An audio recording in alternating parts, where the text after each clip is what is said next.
It was spring, the time when kings went to war. But King David stayed home. His army fought on the battlefield. He stayed in the palace, comfortable, powerful, alone. One quiet evening, he walked onto the rooftop, and that's when he saw her. A woman, bathing, beautiful, graceful. Her name was Bathsheba. David could have looked away.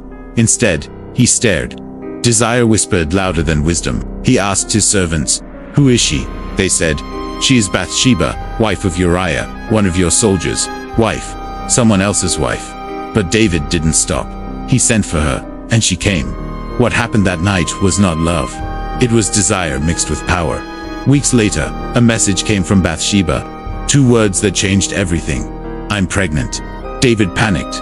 A king, a man after God's heart, now hiding a secret. He tried to cover it up. He called Uriah home from war. He hoped he would go home to his wife, and everyone would think the baby was his. But Uriah was loyal. He slept outside the palace. He said, "How can I enjoy my home when my brothers are at war?" When the cover-up didn't work, David made a darker choice. He wrote a letter to Joab, the army commander. A death order. He gave it to Uriah, the very man it was written against. Place Uriah at the front of the battle, then pull back. Let him be killed. Uriah died, and David married Bathsheba. It looked like the perfect cover, but God saw everything. One day, the prophet Nathan came to David. He didn't shout, he told a story. There was a rich man with many sheep, and a poor man with one little lamb he loved like a daughter. One day, the rich man took the poor man's lamb and killed it for his own guest. David was angry. "Whoever did this deserves to die." Nathan looked at David and said, "You are that man." Silence. The king was broken. David fell to his knees. He repented. He cried out to God. He wrote Psalm 51. "Create in me a clean heart, O God." God forgave David, but consequences remained. The baby born to Bathsheba got sick and died. David wept, not just for the child, but for his choices. But this isn't the end. After mourning, David comforted Bathsheba. They had another son. His name was Solomon. God loved Solomon.